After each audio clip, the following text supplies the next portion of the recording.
வணக்கம். நான் அதிகமாக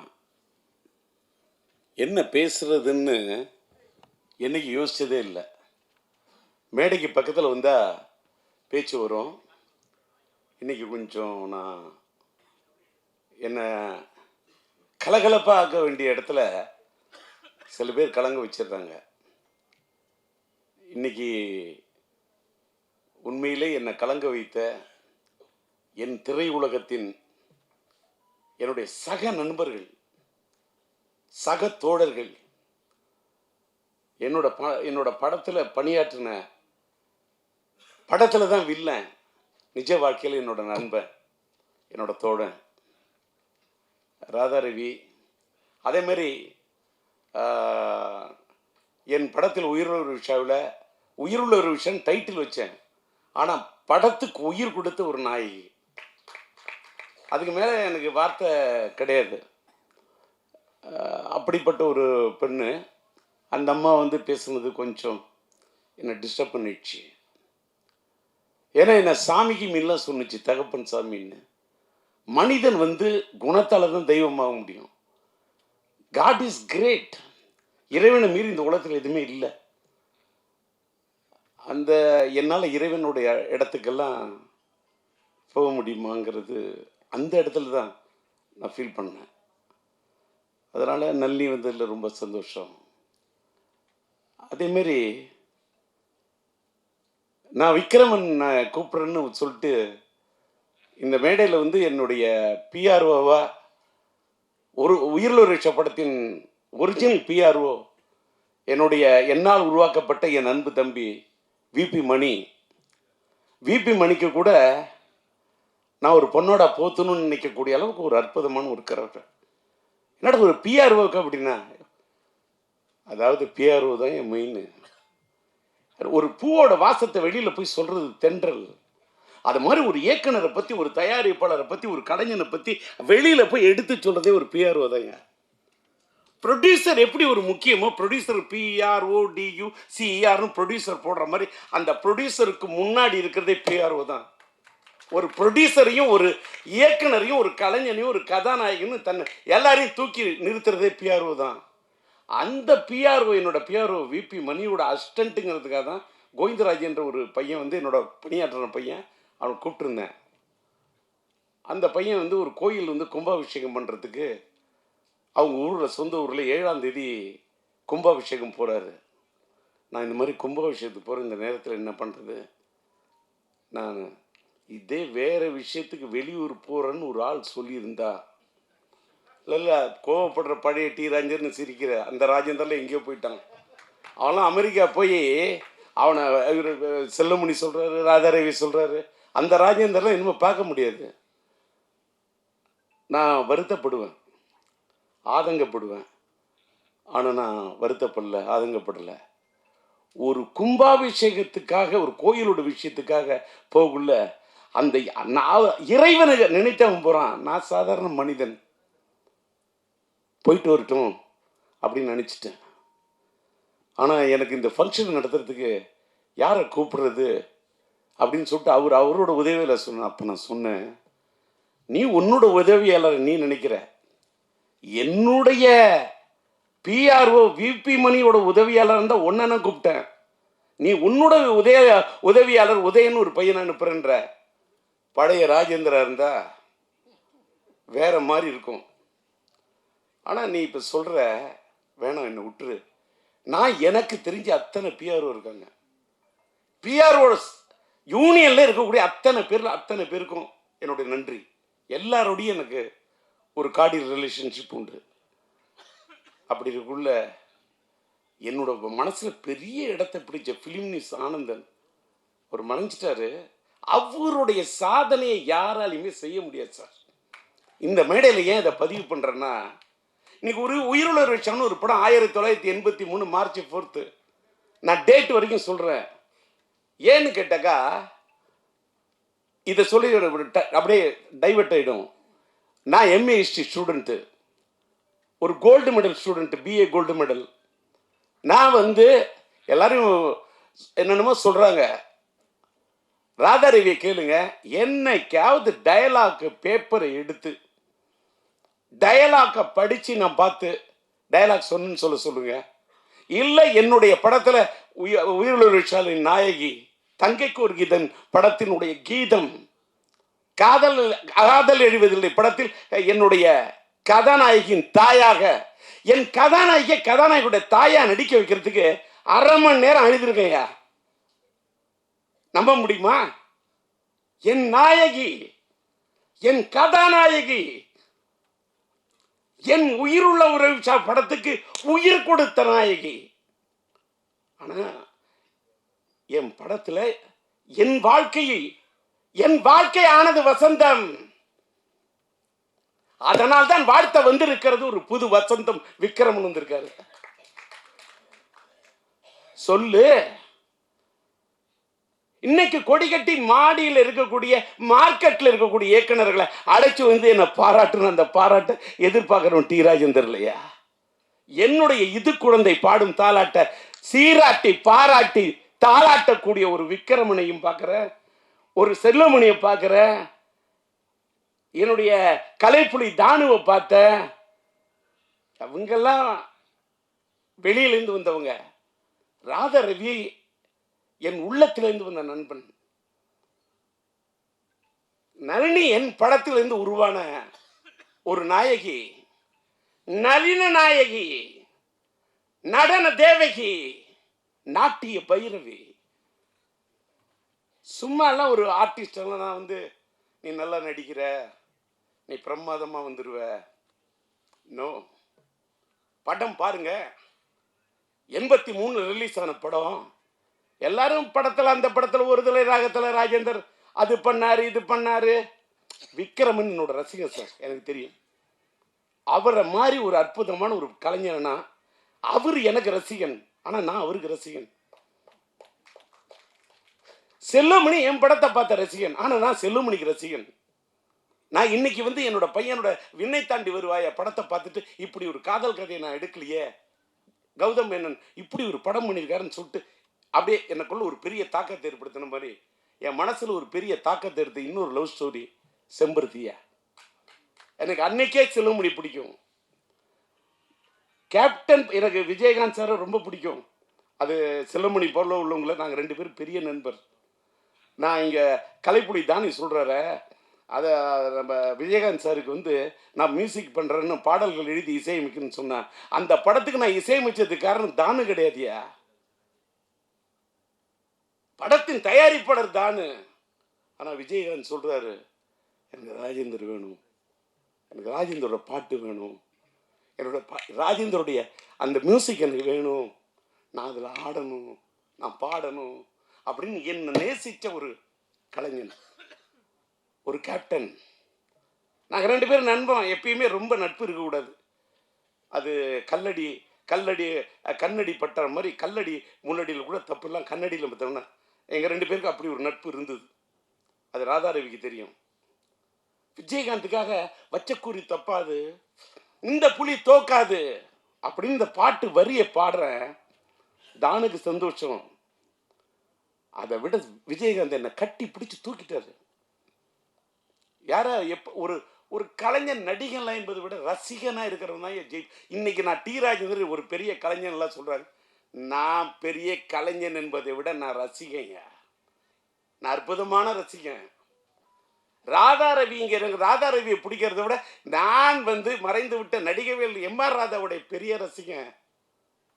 நான் பேசும்போதே, அதாவது காதல் சுகுமாரை கேட்டு பாருங்க, இல்லை சிங்கிள் பசங்கள் என்னோட பணியாற்றின ராவணனை கேட்டு பாருங்க, இல்லை நளினியை கேட்டு பாருங்க. அவர் ராதாரவி சொல்றாரு, அவர் பேசுனா பாதி பேச்சு வெட்டி பேச்சுன்னு. நான் அவர் பேசு வெட்டி பேச்சு, என் பேச்சு வெட்டு ஒன்று துண்டு பேச்சு. டி ராஜேந்தர்கிட்ட வெட்டி பேச்சு இருக்காது, வெட்டி பேசுற பேச்சு இருக்கும். யாராவது பேசுன கட்டக்கு கட்டக்கு கட்டக்கு கட்டக்கு மட்டக்குன்னு எடுத்து எழுதி வச்சு படிக்கிறதும் பழக்கமே இல்லை. அப்படி பேசக்கூடிய எனக்கு இந்த படம், நான் உயிருள்ள படத்தை வந்து ரீரிலீஸ் பண்ணோன்னு இன்னைக்கு இருக்கக்கூடியவர்கள் எல்லாம், இருக்கக்கூடிய டைரக்டர்ஸ் எல்லாம் கூப்பிட்டு எனக்கு அந்த மார்க்கெட் என்னக்கெல்லாம் இனிமேல்கள் வெளிச்சம் போட்டு, அவங்க வெளிச்சம் போட்டு, இவங்க வெளிச்சம் போட்டு, எனக்கு பேரு புகழ் பூமாலை பாமாலை இதெல்லாம் நான் விரும்புகிற இடத்துலயே இல்லை. அதெல்லாம் நான் தாண்டிட்டேன். நான் எல்லா ஸ்டேஜையும் பார்த்துட்டேன். அதை நான் செல்லுமணியை வச்சுட்டே சொல்லக்கூடாது. செல்லுமணி சொல்ற 15 நிமிஷம் தான் ரோஜாவுக்காக பேசுறேன்னு. வேற எதுக்காக போய் ரோஜாவுக்காக பேசுனேன்? என்னுடைய சொன்னால் தான் கதாபாத்திரத்துக்கு உயிர் கொடுத்த ஒரு நாயகி, உயிரை குடிச்ச நினைச்ச பொண்ணு சார். இன்னைக்கு சொல்ற உயிரில் ஒரு விஷயத்துக்கு என் படத்துக்கு உயிரை கொடுத்து நினைச்சது. நான் எடுத்த க்ளோஸ்அப்பு நான் ஒன்று சொன்னா யாரும் நம்ப முடியாது. இவ்வளோ பெரிய நாயகி எப்படி இந்தியா தமிழ்நாட்டே என்ன இந்த பொண்ணை கதாநாயகி படம் எடுத்தையா. இந்த படத்துடைய ஒரிஜினலா ஃபினான்சியர் யாருன்னு கேட்டால் ஃபிலிம்கோ வழங்கும் காதர் சாரும் சாதிக்கும் அமைதியும் நான் வாழ்க்கையில் மறக்கவே முடியாது. அவங்க தான் இந்த படத்துக்கு ஃபினான்ஸ் பண்ணாங்க. அவங்க படத்தை நான் கதாநாயகியோட க்ளோஸ்அப் அது இது படத்தை எடுத்துட்டு படத்தை போட்டு காட்டுறேன். அதாவது டெஸ்ட் எடுத்திருக்கேன். படத்தை பார்த்துட்டு அவங்க ஃப்ரேமில் ஜெமினி லேபில் பார்க்குறாங்க. இந்த பொண்ணு கதாநாயகியாக சரியாக வராதுன்றாங்க.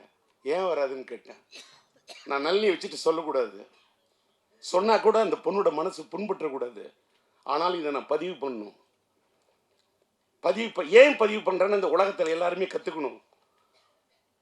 ரொம்ப மூஞ்சி நீட்டாக இருக்கு, இது சினிமாவுக்கு சரியாக. வேற ஒரு வார்த்தை சொன்னாங்க, அதையும் கூட சொல்லக்கூடாது. நான் சொல்கிறேன், குதிரை மூஞ்சின்னா என்னையா குதிரை மூஞ்சி? ஃபினான்சியர்கிட்ட பேசுகிற ஒருத்தன், என்ன குதிரை மூஞ்சி? உனக்கு தெரியுமா குதிரையோட அருமை? சூரியன் என்ன உனக்கு தெரியுமா? சந்திரன் என்ன உனக்கு தெரியுமா? செவ்வாய் என்ன உனக்கு தெரியுமா? புதன் வித்தைக்காரன் தெரியுமா? வியாழன் குரு பிரகஸ்பதி உனக்கு தெரியுமா?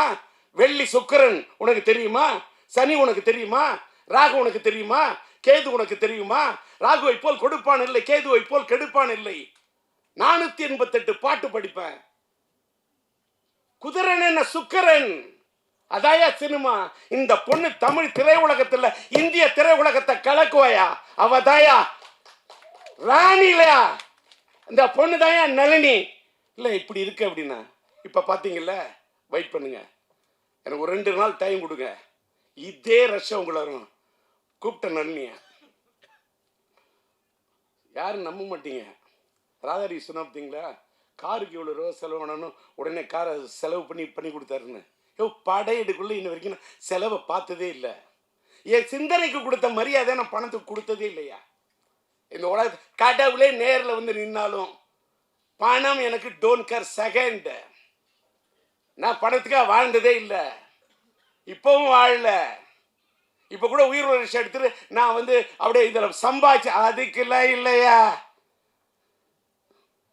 போன 2 நாள் எதுக்கு சொல்ல வரேன்னா, காருக்கு செலவு பண்ணனார என் கதாநாயகி நான் செலவு பண்ண எப்படின்னு சொல்கிறேன். நான் தானே தயாரிப்பாளர் தஞ்சை சினியாட்ஸு.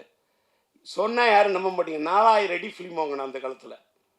4000 அடி ஃபிலிமையும் இந்த பொண்ணை கூப்பிட்டேன். நீட்டு ஃபேஸ்ன்னு தானே சொன்னான். இதை நீட்டு ஃபேஸாக எப்படி ஆக்கணும்னு எனக்கு தெரியும். இந்த முகத்தை, இந்த மலர்ந்த முகத்தை எப்படி மலராக்கணும்னு எனக்கு தெரியும். இந்த இதழ் விரித்த இந்த மலரை எப்படி ஒரு சிரித்த மலராக ஆக்கணும்னு எனக்கு தெரியும். என்ன நான் நம்பல, நான் நம்பும் கடவுளை நம்புறேன். அவங்க சொன்ன பாரு, குதிரைன்னு அது வெள்ளி. இந்த பொண்ணை கதாநாயகன் ஆக்குனா இது எனக்கு தருண்டா புகழா அள்ளி, இது தருண்டா எனக்கு பணத்தை அள்ளி எப்படின்னு என்று மனசுக்கு எனக்குள்ளேயே சொல்லி சொல்லி நான் நல்லிமா என்ன பண்ற, இந்த முடியை அப்படியே விரிச்சு விட்றா, ஃபுல்லாக அப்படியே ஹேரை விரிச்சு விட்டுரு, அப்படியே வச்சு பேக் லைட்டில் வச்சு கொளுத்துறேன். அப்பயே பேக் லைட்டு, அந்த பேக் லைட் அதான் என் கதானியோட ஹைலைட்டு. பேக் லைட்டு, அந்த பேக் லைட்டுக்கு முன்னாடி என் கதாநாயகியோட முகம் பிரைட் லைட்டு வச்சு எடுத்தேன். 4000 அடி. அந்த காலத்தில் அந்த 4000 அடி ஃபிலிம் என்ன செலவாகும் எடுத்தேன். ஜெமினி லேபில் போய் உட்காந்த, அதுக்கு போய் உட்காந்து அந்த காலத்தில் கலரிங் பண்ணுறதுக்கு இப்போல்லாம் டிஐ பண்ணிட்டு ரஷ்யா ரெடி பண்ணிட்டு அவங்கள கூப்பிட்டேன். யார் பார்த்துட்டு இந்த பொண்ணு கதாநாயகியா வேணான்னு சொன்னாங்க. அத்தனை பேரும் கை தட்டினாங்க. அத்தனை பேரும் என்னுடைய எதுக்கு இதை கூட சொல்றேன். உடனே மீடியாலாம், என்னுடைய எல்லா மீடியா நண்பர்களுக்கும் என்னோட வணக்கம். உடனே நான் என்னடா டிஆர் இப்படி பேசுறாரு, என் திறமைக்காக இதை நான் சொல்லல, என்னுடைய திறமையின் இலக்கணத்துக்காக இதை நான் சொல்ல, இதை நான் தலைக்கணத்துக்காக நான் சொல்ல. இந்த உலகத்துல ஒன்னே ஒன்று நீங்க தெரிஞ்சுக்கணும், வாழ்க்கையில யாரு எப்ப எப்படி வருவாங்க, கீழே இருக்கிறவங்க மேல வருவாங்க, மேல இருக்கிறவங்க கீழே போவாங்கங்கிறது ஆண்டவனுக்கு மட்டும்தான் தெரியும். அடுத்த எவனுக்குமே தெரியாது. படம் எடுத்தவனுக்கு கூட தெரியாது. ஒரு படம் வெற்றியா இல்லையான்னு படம் எடுக்கிறவனுக்கு தெரியாதியா. படம் பார்க்கக்கூடிய ரசிகனுக்கு மட்டும்தான் தெரியும். ஏன்னு கேட்டா அந்த படம் பார்க்கக்கூடிய ரசிகன் மனசுக்குள்ள இருக்கிறவன் படைச்ச இறைவன் யா. அதனாலதான் மக்கள் தீர்ப்பே மகேசன் தீர்ப்புன்னு சொன்னான். ஓட்டு குத்துறது கூட, ஓட்டு போடுற வரைக்கும் ஓட்டு யாரு யாருக்கு போடுவான்னு யாருக்குமே தெரியாது. ஓட்டு போடுறவனை கை முடிவு பண்றது கிடையாது. ஓட்டை டிசைட் பண்றது கை இல்லையா, கடவுள். அந்த விதி, அன்னைக்கு இருக்கக்கூடிய அந்த மதி, அன்னைக்கு இருக்கக்கூடிய அந்த கதி. விதி என்று சொன்னால் விதி, மதி என்று சொன்னால் சந்திரன், கதி என்று சொன்னால் கதிரவன். இது மூணு டிசைட் பண்ணும். எதற்காக இதை சொல்லுகிறேன் என்று சொன்னால், என் கதாநாயகி அன்றைக்கு நான் இப்படி செலக்ட் பண்ணணும்னு அத்தனை பேர் அசந்தாங்க. அந்த செலக்ஷனை பார்த்து நாடே அசந்தது. அதாய உயிருள்ள தமிழ் அப்படி ஒரு ஹிட்டு. தெலுங்குல பிரேம சாகரம், காதல் சமுத்திரம் 2 வருஷம் தமிழ்நாட்டு மக்கள் என்ன ஆமோதிச்சாங்க, ஒத்துக்கிறேன். அதை தாண்டி அந்த ஆந்திரா மக்கள், தெலுங்கு ஆடியன்ஸ், தெலுங்கு கூட నాకు బాగా తెలుసు, తెలుగంటే నాకు బాగా ఇష్టం. 2 வருஷம்யா ஒரு படம். அந்த ஊர் வெற்றி விழாவுக்கு விஜயவாடா போகிறோம், ஒன்னே ஏரியா. அந்த மக்களை தூக்கத்தில் நினைச்சா கூட எனக்கு மக்களா தெரியாது, தெய்வமா தெரியும். ஆந்திரா ஆடியன்ஸ் எனக்கு இப்போ கூட இது நான் நிறைய இதில் சொல்லுவேன், யாராலையும் புரிஞ்சிக்க முடியாது. நான் இப்போ கோயிலுக்கெல்லாம் போகிறதில்ல, நான் எந்த குளத்துக்கும் போகிறதில்ல, எந்த ஸ்தலத்துக்கும் போகிறதில்ல. ஏன்னா நான் இப்போ உள்ளம் பெருங்கோயில், ஊனுடம்பாளையம், வள்ளல் பிரானாருக்கு, வாய் கோபுரவாசல், தெல்லத்தெளிந்தோருக்கு, சீவனை சிவலிங்கம், கள்ளப்புலனைந்தும் காளாமணி ஒளிவிளக்கே அப்படின்ற உள்ளத்தில் தான் தெய்வம் இருக்கான்னு அருட்பெரும் ஜோதி தனிப்பெருங்கருணை வள்ளலார் வழிக்கு போயிட்டேன். உட்காந்த இடத்துல கண்ணை மூடுறேன், மூணு அப்படியே தியானிக்கிறேன். எனக்கு எதை பற்றியுமே கவலை இல்லை. என்ன அமெரிக்கா போன என்ன பாடி பறந்து வருதுன்னு எழுதிட்டான். விமானம் தாண்டா பறந்து வரும், பாடி எப்படிடா பறந்து வரும்? அதெல்லாம் இதெல்லாம் இப்போ என்ன கேட்டால், நம்ம மறைந்த பிறகு நமக்கு என்னென்ன மலர் மாலை வைப்பாங்க, நமக்கு என்னென்ன பண்ணுவாங்க, நமக்கு சவப்பட்டி எப்படி தயார் பண்ணுவாங்கன்னு. படப்பொட்டி தயார் பண்ண எனக்கு உயிரோடு இருக்குள்ளே சவப்பொட்டி தயார் பண்ண உலகம் அது. இதை விட வார்த்தையே இல்லை. படப்பொட்டி தயார் பண்ண எனக்கு, நான் சம்பாதிச்ச பணத்தெல்லாம் பணப்பொட்டியில் கொண்டு வச்சதே இல்லையா. மேக்சிமம் படப்பொட்டியில் தான் போடுவேன். இன்னைக்கு என் ஃப்ரெண்ட் பார்க்குறேன், நான் என்ன சம்பாதிச்சிருக்கேன். இப்போ இங்கெல்லாம் எல்லாரும் பழைய படத்தெல்லாம் பற்றி பேசுனாங்க. இந்த பழைய படத்தை ரெக்கார்டிங் பண்ணி மியூசிக் பண்ணுங்கிறதுக்கு 38 நாள் பாட்டை செதுக்கியிருக்கேன்யா.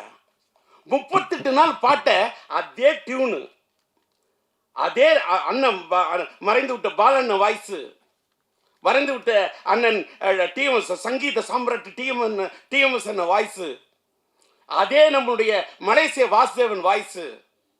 அந்த வைகைக்கரை காத்திருக்க எனக்கு உயிர் கொடுத்த அண்ணன் ஜேசுதாஸ். வாழ்க்கையில் லவ் ஃபெயிலியர் என்னால் தேவதாசியும் மறக்க முடியாது, அண்ணன் ஜேசுதாஸையும் மறக்க முடியாது. அவர் மேலே எனக்கு அப்படி ஒரு, அதுக்கு என்ன வார்த்தை சொல்கிறது, ஒரு தாளாத மயக்கம். அவர் மேலே எனக்கு ஒரு தாளாத ஒரு இது. ஏன் தெரியுமா, எவ்வளோ பெரிய ஞானி, எவ்வளோ பெரிய சங்கீத ஒரு பெரிய சங்கீத சாம்ராஜ்யத்தை கட்டி போட்ட ஒரு மனிதன். அதாவது அவருடைய பாட்டை இந்தியில் கேட்டுக்கொண்டு அந்த கோரி தேரக்கம் அந்த பாட்டெல்லாம் கேட்டால் ஒரு 100 தடவை கேட்பேன். அவரை நான் பாட வைக்கிறது என்பது ஒருதலை ராகத்திலே அவர் பாட வைக்கணும் உருகி போய் காத்துக்கிட்டு இருந்தேன், ஒரு டேட்டு கிடைக்கல. அதுக்காக தான் ஜெயச்சந்திரன் பாட வச்சேன், கடவுள் வாழும் கோயிலில் கற்பூர தீபம். அவர் இந்த வைகை கரை காத்திருப்பார். நான் ஒரு சின்ன பையன், அவரோட வயசுக்கு முன்னாடி, அவரோட அறிவுக்கு முன்னாடி, அவரோட ஞானத்துக்கு முன்னாடி என்னோட இசை ஞானம் சும்மா. நான் சொல்லக்கூடிய அந்த ராகத்தை, அந்த வரிகளை அண்ணா சொன்னார் பாருங்க. இவரு அழகா சொல்றாரு, விக்ரமன் சொன்னாரு, திருக்கோவில் வாசல் அது திறக்கவில்லை, தெருக்கோடி பூஜை அது நடக்கவில்லை, தேவதையை காண்பதற்கு வழி இல்லை. இது இப்படிலாம் வரி. கூண்டுக்குள்ளே அலைமோதும் காதல் கிளி அவள் பாவம், இப்படிலாம் வரும். காதலில் வாழும் கன்னி மனம் காவலில் வாடையில் கன்னி விடும். அங்க கன்னி மனம் 2 சுழி இன்னு, அந்த காவலில் வாடையில் கன்னி விடும், அங்கேயும் 2 சுழி இன்னு. ஆனா மீனிங் வேற. என்னோட படத்தோட எல்லா பாட்டையும் கேளியா, பாட்டோட வரிக்கு மீனிங் சொல்ற, எப்படி சொல்ற, அதை பார்த்துட்டு எடுத்து வச்சுட்டு இன்னைக்கு அதை பேசுறவங்களுக்கெல்லாம் அத்தனை லட்சம் வியூஸ் கிடைக்குது, அத்தனை மில்லியன் வியூஸ் கிடைக்குது. எனக்கு அப்போ என்ன வியூஸ் கிடைக்கணும்? நான் இப்போ வியூஸையும் நம்புறதில்ல, நியூஸையும் நம்புறதில்ல. லைஃப் மாறிடுச்சு. இனிமேலுக்கா இந்த பேரு புகழ் இது எல்லாத்தையும் எடுத்துட்டு போனா எங்க போக முடியும்? மேலோகத்துக்கு போகும்போது எந்த பேரும் வராது, புகழும் வராது, எதுவுமே வராது. நம்ம சேர்த்து வச்ச புண்ணியம் தான் வரும். இன்னைக்கு நான் சேர்த்து வச்ச புண்ணியம் தான் என் பையன் சிம்பு. நான் இன்னைக்கும் பேசுறேன் இத்தனை தெம்பு, அதுக்கு காரணம் என் பையன் சிம்பு.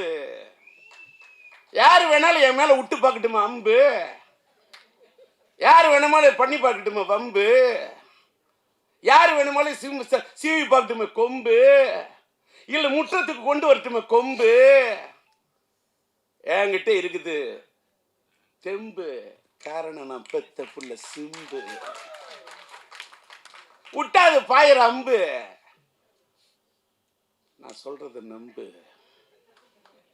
எங்க ஏத்தனை எங்க இறக்கணும் அப்படின்னு டயலாக் அடுத்தவங்க எழுதி கொடுத்த டயலாக் பேசுறோம். டிஆர் இல்ல, நான் சொந்தமா பேசுவேன், தெலுங்கு பேசுவேன், तेलुगु बागा तेलुसु, हिंदी थोड़ा थोड़ा मालूम है, हिंदी में बात कर सकता हूँ, हिंदी में बात करने के लिए कोशिश कर रहा हूँ, हिंदी ला पाडुवें, हिंदी ला पेसुवें, हिंदी ला पाडुवें, तालतोड़ पाडुवें, ஞானத்தோட பாடுவேன். இது தலைக்கணம் இல்ல. கன்னடம் ಸ್ವಲ್ಪ ಸ್ವಲ್ಪ ಗೊತ್ತು, மலையாளம் குறைச்சு நான் மலையாளத்தை சம்சாரிக்கும். எனக்கு எல்லா மொழியும் மதிப்பேன், மற்ற மொழிகளை மதிப்பேன், என் தாய்மொழியை துதிப்பேன். மற்றமெல்லாம் எனக்கு சித்தி பெரியம்மா, என்னுடைய தாய் எனக்கு அம்மா. மற்றவங்க மாதிரிலாம் எங்க அம்மா தான் அம்மா. மற்ற மொழியெல்லாம் சும்மான்னு நான் சொல்லவே மாட்டேன்.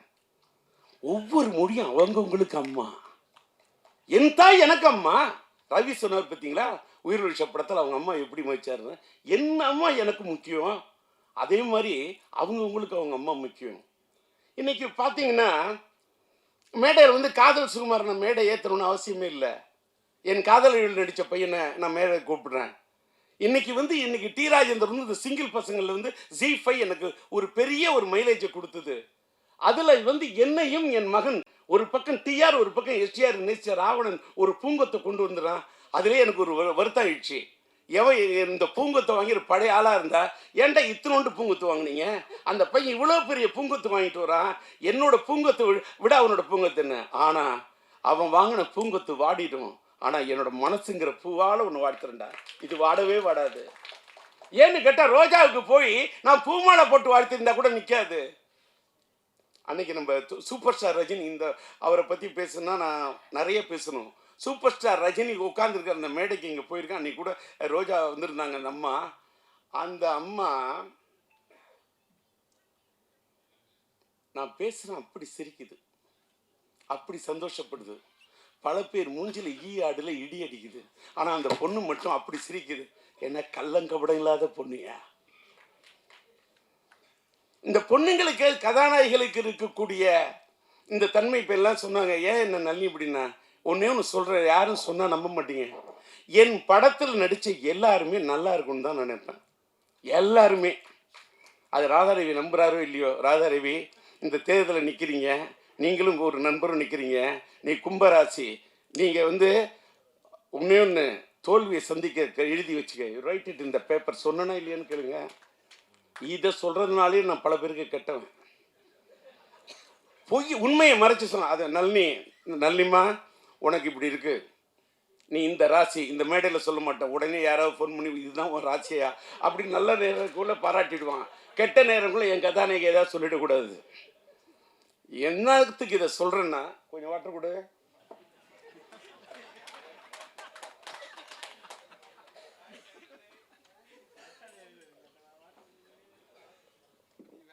தண்ணி குடிச்சா தப்பு இல்லை, தண்ணி அடிச்சாதான் தப்பு. ஓகே, ஏன்னா எம்ஆர் ராதாவோட ரசிகன்.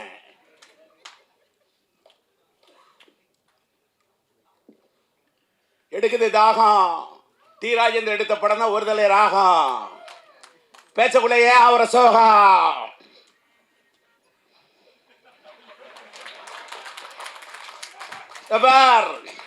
என்னடா என்ன பக்கத்தில் வச்சுட்டு எங்க அப்பா மாதிரி பேசுறாரு. பேசுவேன். அவரோட நடிப்பார். என் வீட்டில் யார் என்ன பேசணும்னு பார்த்தீங்களா, இவர் சொன்னார் ஒரு தப்பு பண்ணார். ஒருத்தர் இடையில ஓடி வந்துட்டான், ஷார்ட் வீணை போய்டும். என் நண்பன் கஷ்டப்பட்டு அத்தனை டேக் அப்படி ரவுண்ட் டாஸில் போட்டு அத்தனை டைலாக் விட்டுருக்கான், இடையில ஒருத்தர் ஓடி வந்துட்டான்னு சொன்னாங்க. மற்றவொன்னு என்ன யோசிப்பான், ரீடேக்குன்னுவான். நான் ஏண்டா வீட்டில் ஒரு வேலைக்காரர் இருக்க மாட்டேன்னா, ஏய் வச்சுக்க ஷார்ட் ஓகே ஜோட். டி ராஜேந்திர தாளம் தட்டம் பாடுவோம் பாட்டே இப்படி போடும் அடிக்கடி ரூட்டு.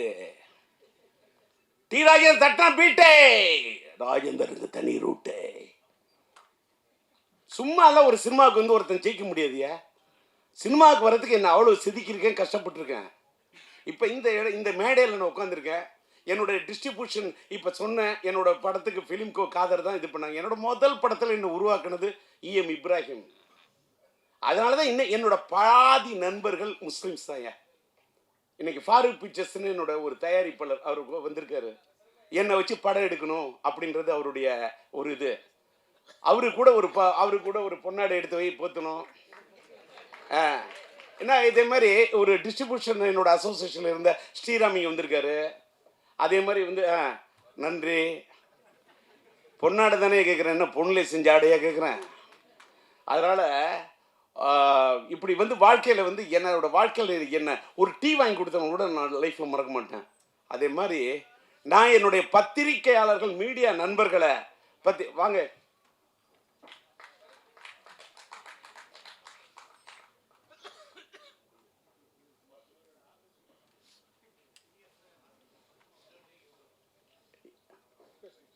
என்ன செய்யணும் போயிட்டு தப்பா ஏதாவது பேசிட்டுன்னா, அதாவது நான் இப்போ இப்படி இவளை என்னடா இவளை ஒரு இதாக பேசுகிறேனே அப்படின்னு சில பேர் நினைப்பாங்க. நான் அப்படி பண்ணிட்டேன் இப்படி பண்ணிட்டேன் அதெல்லாம் சொல்கிறத விட, இந்த மீடியா நம்ம இங்கே வந்தேன் பார்க்குறேன். நம்ம தினத்தந்தி பழனிக்குமார், ஒரு பக்கம் விபி மணியை பார்த்துட்டேன், ஒரு பக்கம் தேவராஜை பார்த்துட்டேன், என்னோடய மக்கள் கொள்கிற ராம்ஜியை பார்க்குறேன், நம்மளுடைய தேவி செந்திலை பார்க்குறேன். எனக்கு அப்படியே என்ன ஃப்ளாஷ்பேக்கியா. என்னுடைய பத்திரிகை உலகத்து நண்பர்கள் யாரையும் பத்திரிக்கைக்காரன்னு நினைச்சதே கிடையாது. நான் என்ன சினிமாக்காரனா அவனை பத்திரிக்கைக்காரன் பிரித்து பார்த்ததே இல்லை. நாங்களும் ஒரே இது வந்து ஒப்புக்காக சொல்கிறது இல்லை. ரியாஸை பார்க்குறேன், பிஆர்ஓ சந்தோஷப்படுறேன், கிளாமர் சத்யாவை பார்க்குறேன் சந்தோஷப்படுறேன். எல்லோரும் என்னோட கேரக்டர் என்னென்னா எல்லாரும் சொல்லுவான், இவர் ரொம்ப கோவக்காரு, இவர் அது இதெல்லாம். ஒரு காலத்தில் நான் கோபமாக இருந்ததெல்லாம் உண்மை தான், நான் இல்லைன்னா சொல்ல. அந்த கோவம்லாம் இந்த கோவத்தெல்லாம் விட்டுட்டு இப்போ அப்படியே இன்னொன்று நான் எல்லாரும் சொன்னேன், காதல் சுகுமார் கூட தெரியும், ராதா ரவிக்கு தெரியும். எல்லாரும் என்ன நினைக்கிறோம், நான் சீரியஸாக படம் எடுக்கிற டைரக்டர் மட்டும்தான் தெரியும். நான் என் படத்தில் அவ்வளோ காமெடி சீன் எடுப்பேன். என் காமெடி சீன் எடுக்கல கவுண்டர் சிரிப்பார், ராதாரவி சிரிப்பார், காதல் சுகுமார் சிரிப்பான், கவுண்டமணி என்ன சிரிப்பார், சந்தானம் சிரிப்பார், எல்லாருமே சிரிப்பாங்க ரசிப்பாங்க. நளினி கூட ரசிக்கும் சிரிக்கும். ஆனால் படத்தை ஃபைனல் பண்ணும்போது எனக்கு ஃபுட்டேஜ் ப்ராப்ளம், காமெடி சீன்ஸ்லாம் தூக்கிட்டு ஒரு ரியல் என்ன அதை அந்த காமெடி சீன் எடுத்தப்போ சிரிச்சேன்னா அந்த காமெடி சீன் ஃபுட்டேஜில் தூக்கணும்னு நான் உட்காந்து அழுவேன். இதுதான் என்னோட உண்மையான கேரக்டர். ஆனால் இன்னைக்கு இனிமேலாம் அழுகுற மாதிரிலாம் படம் எடுக்கிறத விட இப்போ காதல் படம் எடுக்க போகிறேன். அந்த காதல் படம் 50% காதல்னு 50% காமெடி. காமெடியை தான் எடுக்கணும். ஏன் தெரியுமா? லைஃப் ஃபுல்லாக எல்லாருக்கும் ஸ்ட்ரெஸ்ஸு. எல்லா பையனும் டென்ஷன்லாம் வாழறான், ஃபோனையே ட்ரோல் பண்ணிகிட்டு இருக்கான். நான் டிஆர் வந்திருக்கேன், வந்துட்டு போ. நான் எஸ்டிஆரோட அப்பா. எஸ்டிஆர் எங்கே இருக்காரு? ஏதோ உன் பக்கத்தில் பின்னாடி.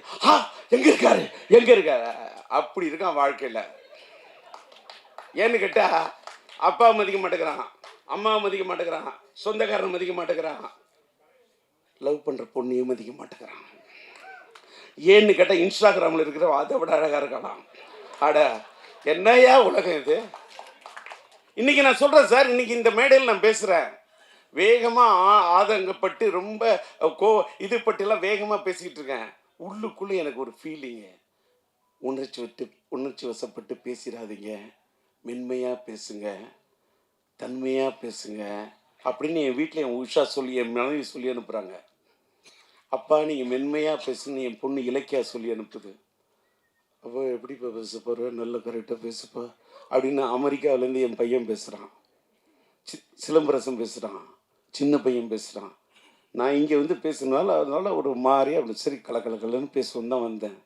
என்னை கண்ணீர் விட வைக்கிறது இந்த நளினி. நான் உனக்கு என்ன படத்தில் தான் உன்னை நான் அழ வச்சேன், நிஜ வாழ்க்கையில் மேடையில் வந்து என்னை அழ வைக்கிறதுக்கா நீ வர?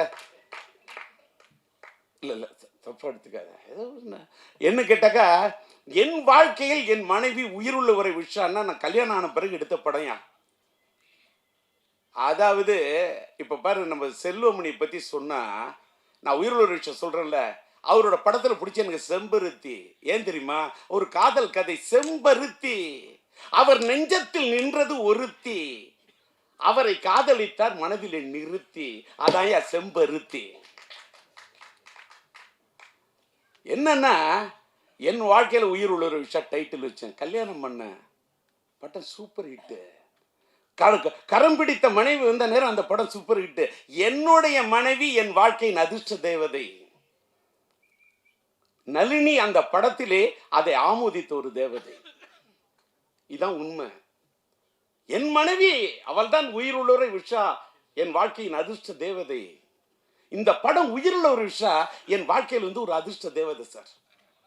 1983 மார்ச் 4 4 ரிலீஸ் பண்ணேன். இங்கே ராதா சொன்னார், ராஜேந்தர் டைம்லாம் பார்ப்பேன் இது பண்ண. இந்த படம் கூட நான் ஏப்ரல் 14 காதலர் தினம், காதல் மனம் வந்தாட, காதலர் தினம் கொண்டாட அப்படின்னு பாட்டு போட்டு இது பண்ணி காமிச்சேன். ஆனால் ஏப்ரல் 14 நான் அந்த காதலர் தினத்தை விட நான் தேடின தேதி என்னன்னா பிப்ரவரி 4. அதுதான் மைதிலி என்னை காதலி. மார்ச் 4 அதான் உயிருள்ள ரிலீஸ் ஆன நாள். அந்த நாளை எனக்கு பிடிக்கும்.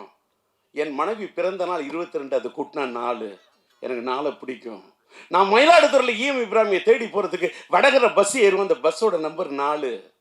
எனக்கு நாளை பிடிக்கும். நான் அந்த நாளை வச்சுக்கிட்டு தான் பிப்ரவரி 4க்கு வரலான்னு பார்த்தா முடியல சூழ்நிலை. ஏன்னா பிப்ரவரி 6 என் பையன் சிலம்பாட்டம் வந்தோன்னு நான் என் படத்தை தள்ளிக்கிட்டேன்.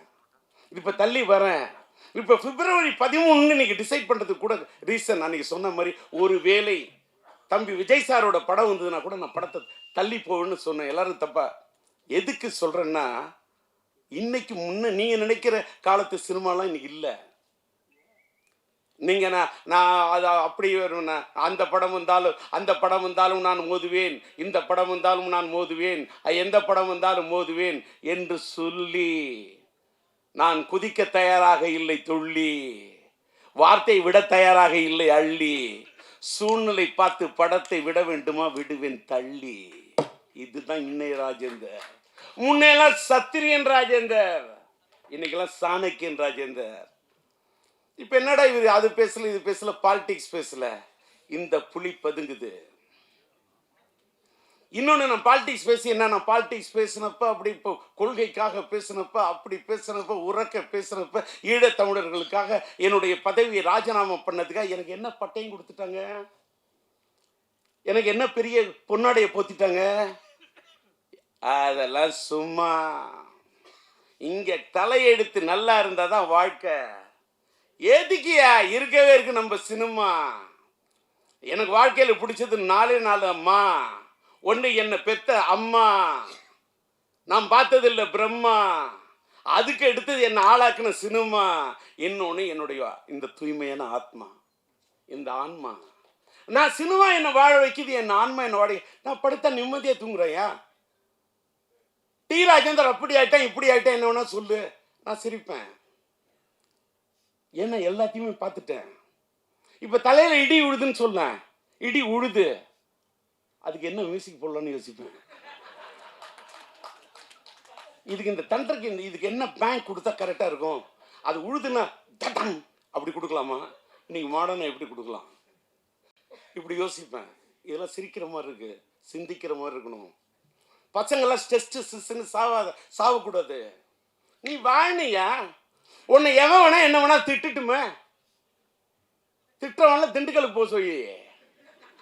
இந்த மூட விட்டு கேரக்டர்லாம் ஒன்று முடியாதுங்கிற வார்த்தையை மூட்டை கட்டி கொண்டு போய் மூர்மலை கட்ட வித்துனியா? மனுஷன் தில்லோட நிற்கணும். டி ராஜேந்திரன் தில்லு. என்ன பார்த்துட்டு வாழ்க்கையில எல்லாம் துணிச்சு நில்லு. இந்த மோட்டிவேட் பண்றது இது வார்த்தையா தெரியும். என்ன பார்த்துட்டு இளைஞர்கள் ஆசிரியர்கள் நம்ம மீடியாவே இதை போடுங்க, வேற எதை போடுறீங்களோ இல்லை இதை போடுங்க. இன்னைக்கு நான் இந்த செயின்ட் ஜெயபால் படத்தை கதாபாத்திரத்தை நடிச்சு நான் நிக்கிறேன்னு காரணம் என்ன? காரணம், எனக்கு பிடிச்ச நடிகர் சூப்பர் ஸ்டார் ரஜினியா. எனக்கு தெரியாது, ஒரு ஸ்டைல் எனக்கு பிடிக்கும், அவரோட பாணி எனக்கு பிடிக்கும். இந்த செயின்ட் ஜெயபால் கதாபாத்திரத்தை நான் உருவாக்குனது ரஜினிக்கு தான். அவருக்காக தான் டெய்லர் அப்படி பண்ண. 1 2 3 என்னைக்க ஒப்பம் பேர சொல்லிக்க இந்த இங்கிக்க. ரஜினின்னா அந்த ஸ்டைல வேற. ஆலை இல்லாத பூவுக்கு இழுப்பம்பூ சக்கரன்ற மாதிரி சூழ்நிலை காரணமாக அண்ணன் ரஜினி சாருடைய அவர் என் படத்தில் நடிக்க விரும்பினாரு, கதையை கேட்டாரு, பாட்டு. ரஜினி நடந்தா அதுக்கு நான் மியூசிக் போட்டிருந்தா எப்படி இருக்கணும் கற்பனை பண்ணு. அசஞ்சா எப்படி இருக்கும்? நின்னா மியூசிக்கு, குனிஞ்சா மியூசிக்கு, அசஞ்சா மியூசிக்கு, நடந்தா மியூசிக்கு. அடி நாடே அப்படி அடிப்பையா, அப்படி பாடுவையா? கூலியில் போய் ஒரு பிட்டு பண்ணதுக்கு நாடு தாங்கல. நேற்று ஒரு கல்யாண வீட்டுக்கு போகிறேன் அப்படின்னா டூ டக்கா டுவு டுவு டூ டக்கா டக்க டூ டக்கா டுவு டுவு டூ டக்கா தட்டுறான். என்ன பண்ணுவேன்? என்ன எதுக்கா சொல்ல உடனே இவர் என்ன பெரிய இவரா? நான் பெரிய இவரெலாம் இல்லை, ஏஐ வச்சுலாம் பாடல, ஒரிஜினலாக பாடுறேன். அங்கதான் விஷயம். அது ஏஐ பிஆர் பண்ணது இயற்கை. இங்க தாளம் போடும் என் கை.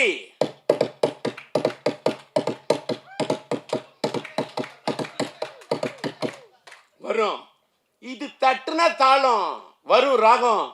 கட்டடிப்போம் கட்டடிப்போம் காலேஜிக்கே, காதலிப்போம் காதலிப்போம் மேரேஜிக்கே. கட்டடிப்போம் கட்டடிப்போம் காலேஜிக்கே, காதலிப்போம் காதலிப்போம் மேரேஜிக்கே. அடியே ஆத்தா முறைச்சி பார்த்தா, அடியே ஆத்தா முறைச்சி பார்த்தா, தங்காதடி தங்காதடி தங்கறது, ஏ துங்காதடி துங்காதடி எங்க மனு, ஏ தங்காதடி தங்காதடி தங்கறது, துங்காதடி துங்காதடி எங்க மனு.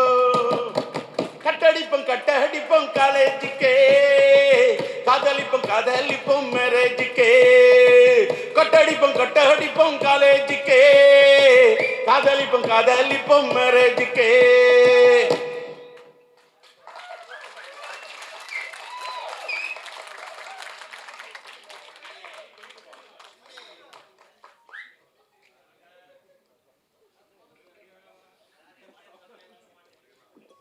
என்ன எனர்ஜின்னு கண்ணு வைக்காத.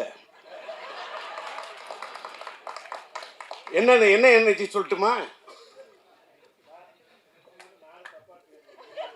ஐயோ, என்ன எனர்ஜின்னு இப்ப சொல்றேன். தலைக்கணல்ல காலேஜில் இந்த மாதிரி ட்ரம் அடித்தேன், இந்த மாதிரி டேபிளில் தாளம் அடித்தேன். கூட இருக்கான அத்தனை பேர் தம் அடித்தேன்யா, நான் தம் அடிக்கலையா? உடனே நீங்கள் நினைப்பீங்க, என்னடா இவன் தம் அடிக்கலையே, இவன் நல்லவங்கிறதுக்கா? இல்லை சார், தம் அடித்த கையன் என் வீட்டில் குடும்பத்தை அடுப்பு புகையாது சார். என் வாயில் நெருப்பு புரிஞ்சா எங்கள் வீட்டில் அடுப்பு புகையாது சார். எங்கள் அம்மா எனக்கு கஷ்டப்பட்டு ஒரே ஒரு டிஃபன் பாக்ஸில் கொடுத்த தயிர் சாதத்தி எலுமிச்சை சுரி சாப்பிட்டு படித்து ஒரு கோல்டு மெடல் வாங்கணும்னு நினச்ச ஒரு ஸ்டூடெண்ட்டால் என்னால் தம் அடிக்க முடியாதையா. இன்றைக்கி இவ்வளோ எல்லாம் இவருக்கு என்ன எனர்ஜின்றீங்க. நான் இன்னைக்கு வாழ்க்கையில் தம்மை தொட்டதே கிடையாது. ட்ரம் அடிப்பேன், ஆனால் தம் அடிக்க மாட்டேன். இன்னைக்கு தம் பிடிச்சி நிற்கிறேன்னா காரணம் தம் அடிக்காமல் இருந்ததாயா. இதை பார்த்தாவது இளைஞங்கள்லாம் கற்றுங்க ஐயா. என் பையன் நடித்த படம்னா தம்மாக இருக்கலாம், ஆனால் டிஆர் தம் அடிக்க மாட்டேன். அவன் நடித்த படம் தம்மு, அந்த தம்மு வேற. அவனும் இன்னைக்கு தம்மோடு தான் நிற்கிறான். நான் சொல்கிறது வேற தம்மு, அதாவது காதல் சுகுமார். நான் சொல்கிறது வேற தம்மு. அதை நீ நீ நீ நீ வேற மாற்றக்கூடாது. அது இன்னொன்று என்னடா டிஆர் ரொம்ப கலகலப்பாக பேசுனேன். ஐயோ போகும்போது எதோ எடுத்துகிட்டு போகிறோம் வந்தாங்க மீடியா அங்கேருந்து வந்தோன்னு அங்கேருந்து வந்த பழனிக்குமார் சொல்கிறாரு, அன்னைக்கு பேசுனது சூப்பர், அதை விட இன்றைக்கி நல்லா பேசணும். அப்படியே சும்மா டல்லாக நான் இந்த படத்துக்கு வந்திருக்கின்றேன். இந்த படம் ஒரு 380 நாள் ஓடி, எப்படா 3 நாள் ஓடுறதுக்கே கஷ்டம். அவரோட படத்தை ஒரு பெரிய தயாரிப்பு நிறுவனம் தான் பண்ணணும் நான் அப்படின்னு சொன்னார். என்னால் நான் தயாரிக்கிறது உங்களை டைரக்ஷன் கேட்குறேன். நான் ராஜீவ் டைரக்ட் பண்ணாலும் அவ்வளோ ரூபா சம்பளம், ரஜினி சார் டைரக்ட் பண்ண அவ்வளோ சொன்னேன். நான் தயாரித்தா இன்றைக்கி என்னோடய பிரச்சனை தீர்வு ரஜினி. இல்லை நான் பெரிய கம்பெனியில் மட்டும்தான் நடிக்கிறது கொள்கையாக வச்சுருது ராஜேந்தர், தப்பாக எடுத்துக்காதுன்னு. அப்போ நான் சொன்னேன், ஓகே தலைவா நண்பா, நான் ஒரு பெரிய தயாரிப்பாளர் ஆன பிறகு தயாரிப்பு நிறுவனம் ஆன பிறகு நான் வரேன்னு சொல்லிட்டு வந்தேன். வந்துட்டு ரஜினி வச்சு படம் எடுக்கல, ரஜினியோட பிளட் ஸ்டோன் டிஸ்ட்ரிபியூட்டராக வாங்கினேன். ரஜினியோட ராஜாதி ராஜா படத்தை ரிலீஸ் பண்ணேன். என்ன சில ரஜினி படம் இப்படி கலெக்ட் பண்ணி காமிச்சேன். எனக்கு எது பிடிக்குதோ பிடிச்சா பிடிச்சது தான், பிடிக்கலன்னா பிடிக்கல தான். எதுக்காக சொல்கிறோன்னா, ரஜினி சார் இந்த படத்தில் நடிச்சிருந்தா இந்த செயின் ஜெயபால் வருகிறாங்க, அவரு செயின் சுற்றி இருந்தா அந்த செயினை சுத்துறதுக்கே தலை ஜனங்க சுத்த வைக்கிற மாதிரி செயின் ஜெயபால். அவருக்கு ஒரு ஸ்டைல், அந்த ஸ்டைல் நான் வைக்கவே இல்லை. அவர் ஸ்டைல் நான் பண்ணவே இல்லை. அவர் ஸ்டைல் நான் பண்ணி காட்டினேன்னா இன்னைக்கு அதுதான் உங்களுக்கு டாக் ஆஃப் த டவுன் ஆகும். அதை நான் பண்ண மாட்டேன், நான் பண்ணல. நான் என் பாணியில் பண்ணேன், எனக்குன்னு ஒரு ஸ்டைல் வகுத்துக்கிட்டேன். ஆனால் இன்றைக்கி நான் ஒரு பெரிய ஆளாகி செயின் ஜெய்பால் கதாபாத்திரத்தில் நடித்து நான் இவ்வளோ பெரிய ஒரு நடிகனாக ஆகி நான் டைரக்ட் பண்ணுறது தான் ஏன் வந்தேன். எனக்கு பிஹைண்ட் த ஸ்க்ரீன் விற்கிற மாதிரி டைரக்ட் பண்ணோம், செல்லுமணி மாதிரி டைரக்ட் பண்ணோம். நான் உணர்ச்சி வசப்படக்கூடிய கலைஞர். எல்லோரும் நடிக்க, எனக்கு காதல் சுகுமார் நடிக்க வைக்கணும், சந்தானத்தை நடிக்க வைக்கணும், கூல் சுரேஷை நடிக்க வைக்கணும், ராவணனை பேச வைக்கணும், நளினியை பேச வைக்கணும், ஜீவிதாவை பேச வைக்கணும், ரூபாவை பேச வைக்கணும், அப்படின்னு எல்லாரையும் நடிக்க வைக்கணும். நான் டைரக்ட் பண்ணணும். அதான் வந்தேன். என்னோடய சூழ்நிலை வேறு வழி இல்லை. ரஜினி சார் இது மிஸ் ஆனோன்னு நடிக்கிறேன். அவர் கொடுத்த பாதையில் தான் நான் இவ்வளோ பெரிய ஆளாகிட்டேன். அவர் அன்னைக்கு நடிச்சிருந்தா வேற விஷயம், நான் பெரிய டைரக்டர் ஆயிருப்பேன். இன்னைக்கு என் கையில் இத்தனை 1000 கோடி இருந்திருக்கும், நான் இங்கே நிற்க மாட்டேன், தேர்தல் காலத்தில் நிற்பேன். என்கிட்ட இன்னைக்கு இல்லை 500 கோடி 1000 கோடி, என்கிட்ட இருக்கிறது ஒன்லி தாடி. ஆனால் இது இல்லை, வெறும் தாடி. பஞ்சு டைலாக்காக வருது. இந்த அம்மா கவிதா மேடையில் பேசுன்னு கூட தமிழ் நடையோட பேசுனுச்சு. முதல் நாள் சிலம்பாட்டத்தில் பேசுனுச்சு. வேற யாரை காம்பேர் கூட, சிங்காரவேலு என் நண்பன் சிங்காரவேலும் டைமண்ட் பாமோ, அந்த அம்மா கவிதா பேசணும். அந்த அம்மா பேசிட்டியா? அந்த அம்மாவுடைய அந்த தமிழ் ஏன்னு கேட்டால் அந்த பொண்ணு தஞ்சாவூர் பொண்ணு தஞ்சை சீனியர்ஸுக்கு படத்துக்கு பேசாமல் எந்த படத்துக்கு பேசும் போயிட்டு வந்துட்டேன். ஒரே டைலாக்கு. அந்த பொண்ணு பின்னாடி இன்னைக்கு சிரிக்குதா இல்லை இவர் தப்பாக சொல்கிறாரான்னு எனக்கு தெரியாது, அதை பற்றி கவலையே கிடையாது. அந்த அம்மா தஞ்சாவூர்னு நினைக்கிறேன்னா ஓகே பாருங்கள், தினமலர் அது ஒரு பத்திரிக்கையில் வேலை செய்யக்கூடிய காலகட்டத்தில் அந்த அம்மா என்னோடய ஊர் எதுன்னு சொன்னேன்னு ஒரு 4 கேள்வி கண்ண தஞ்சாவூர்னு சொன்னிச்சு. ஒரு 4 கேள்வி கூட கேட்டுக்கொண்டேன்.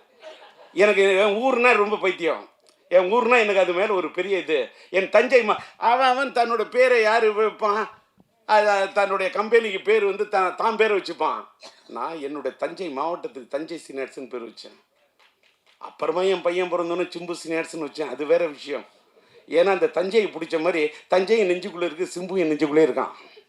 என் பையன் சிலம்பு இருக்கானா, அவனோட ஷார்ட் நேம் சிம்பு, அதனால் சிம்பு சீனியர்ஸ்னு வச்சேன்.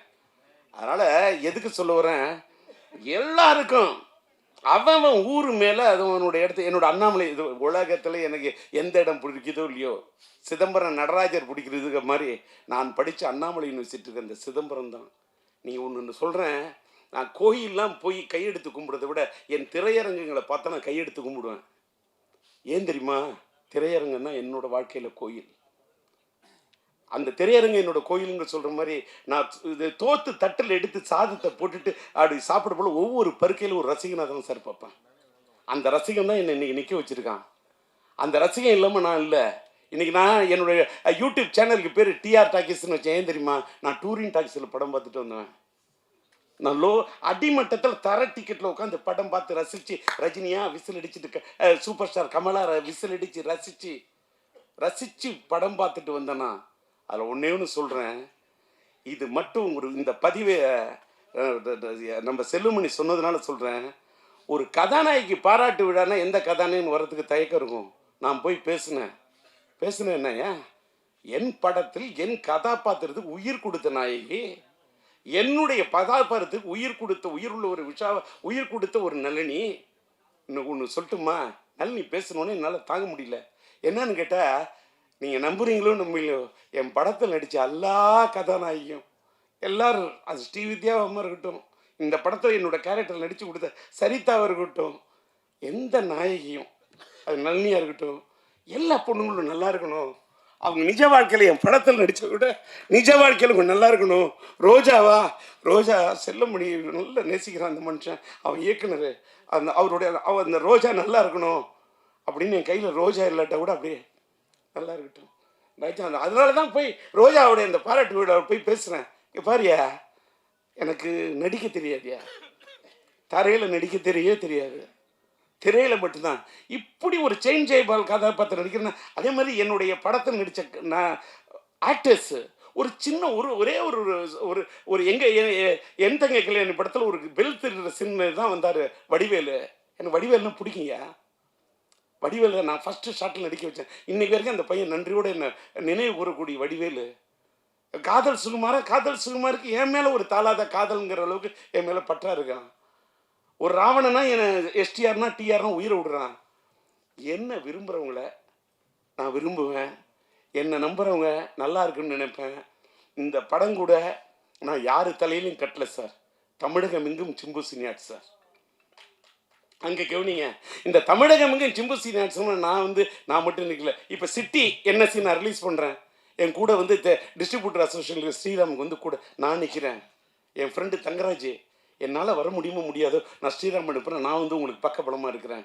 என் நண்பன் தனம் பிக்சர்ஸு படூர் ரமேஷ் செங்கல்பட்டு அந்த ஏரியாவுக்கு, அதேமாதிரி நார்த் ஆற்காடு சவுத் ஆற்காடுக்கு சீனு எனக்காக இது பண்ணுறாரு. அதேமாதிரி தஞ்சாவூர் தஞ்சை சீனியர்ஸ் தஞ்சை மாவட்டத்தில் என் நண்பன் தஞ்சை ராமதாஸ், இந்த படத்துக்கு நீங்கள் சிம்பு சீனியர்ஸ் ரிலீஸ் பண்ணாங்க கூட நிற்பொன்னு. அதே மாதிரி நீங்கள் பார்த்தீங்கன்னா சேலத்தில் பார்த்தீங்கன்னா சிதம்பரம் ஐயா, அங்கே இருக்கக்கூடிய மோகன், அங்கே இருக்கக்கூடிய சேலம் நாராயணன், எல்லாத்துக்கும் மேலே சேலத்தில் இருக்கக்கூடிய என்னுடைய அன்பு தம்பி அன்பரசு, என்னால் உருவாக்கப்பட்ட அன்பரசு, இவங்கெல்லாம் நின்று சிம்பு சீனியர்ஸ் ரிலீஸு. கோயம்புத்தூரில் எடுத்தால் என் இணைய நண்பன் சார்லஸு, என்னோட நிழல், என்னுடைய அன்பு தம்பி. அங்கே அங்கே என்னுடைய இணைய நண்பன் நம்முடைய காஸ்மோஸ் சிவகுமார், அவரு எனக்கு கை கொடுக்குறாரு. மதுரையில் எடுத்துக்கிட்டால் திருப்பதி பிக்சர்ஸு, நம்மளோட பரமக்குடி தேட்டர் ஓனர் அந்த சேகர் என்ற அந்த விவேகானந்தன், அவங்க மூலமாக மதுரையில் ரிலீஸ் பண்ணுறேன். டிகே எடுத்துக்கிட்டாக்கா அங்கே பார்த்தீங்கன்னா பிரதாப் ராஜா ஐயா. பெங்களூர் எடுத்தால் என்னுடைய இணைய நண்பன் செந்தில்குமார். நான் அடுக்கிக்கிட்டே இருப்பேன். உலகம் முழுவதும் நான் விநியோகஸ்தராக இருக்கிறேன்னா எனக்கு பக்கபலமாக என்னுடைய நண்பர்கள் தான் என்னை தூக்கி நிறுத்துறாங்க. என்னுடைய இந்த படத்துக்காக அத்தனை இப்போ ஜெய்வி ஃபிலிம்ஸ் சேகரா பேசுவார், சேலத்தில் பிரபாகரனா, அத்தனை பேரும், அதாவது அவங்களெல்லாம் நான் மீடியேட்டர்ஸ்ன்னு கூட சொல்ல மாட்டேன், என்னுடைய நலம் விரும்பிகள். இதெல்லாம் எதுக்காக சொல்ல, இந்த படம் நான் எல்லாரும் இப்போ அந்த பழைய படத்தோட கதையெல்லாம் சொன்னாங்க சார். 38 நாள் ரீ ரெக்கார்டிங் பண்ணியிருக்கேன் சார். ரீ ரெக்கார்டிங் ப்ளஸ் ரெக்கார்டிங் 4 தர படத்தை மாற்றி கலர் கரெக்ஷன் பண்ணியிருக்கேன் சார். ரொம்ப கஷ்டப்பட்டு செதுக்கியிருக்கேன் சார். இந்த படத்தை ஒரு ரீ ரிலீஸ் படத்தில் இப்படிலாம் பண்ண முடியுமாங்கிறதுக்கு ஒரு முன்னுதாரணமாக பண்ணியிருக்கேன். அதை கொண்டு போய் சேர்க்க வேண்டியது யாரோட கடமை என்று சொன்னால் மீடியா தான். நீங்கள் இல்லாமல் எதுவுமே இல்லை. இது சும்மா அல்வா கிடையாது. நீங்கள் என்ன கேட்டீங்க, உங்களுக்கு இவ்வளோ நேரம் நான் பேசுனேன், இவ்வளோ வெரைட்டி தெரியுமா? ஒரே விஷயத்தை போயிடுச்சுன்னா எத்தனை மீடியாவில் அதை போட முடியும்? ஒவ்வொரு மீடியாவுக்கு ஒரு தலைப்பு கொடுக்கணும், ஒவ்வொரு மீடியாவுக்கு ஒரு வெரைட்டி கொடுக்கணும். இவ்வளோ நேரம் நின்று பேசுகிறேன், உங்களுக்காக மட்டும் இல்லை, எனக்காகும். எப்படி சிரிக்க வைக்கணும்? ஏயா செல்லுமணியை சிரிக்க வைக்கிறேன்னு வேற யாரும் என்ன சிரிக்க வைக்க முடியாது. செல்லுமணி ரோஜா சிரிக்க வைக்கலாம், நான் சிரிக்க வைக்கிறேன்னு. ஆனால் ரோஜாவை பார்த்த ஒரு சிரிப்பு வேற. அது அது காதல் புன்னகை, அது ஒரு செம்பருத்தி புன்னகை. இன்னைக்கு தான் ரொம்ப நாள் கழிப்பு இந்த திரைப்பட தொழிலாளர் சம்மேளனத்தின் தலைவராக இருந்து அவ்வளோ டென்ஷன் இருந்த மனுஷனை இன்னைக்கு நான் சிரிக்க வச்சதில் அவ்வளோ சந்தோஷம். என்னுடைய நண்பன் விக்ரமனை சிரிக்க வச்சதுன்னு எனக்கு அவ்வளோ சந்தோஷம். ஏன்னா விக்ரமன் ஒரு நல்ல பாசமான மனிதர். அவரோட மனைவி மேலே அவருக்கு அன்பும் அந்த காதலும், அவர் பையன் மேலே அவருக்கு அற்புதமான மனிதன்.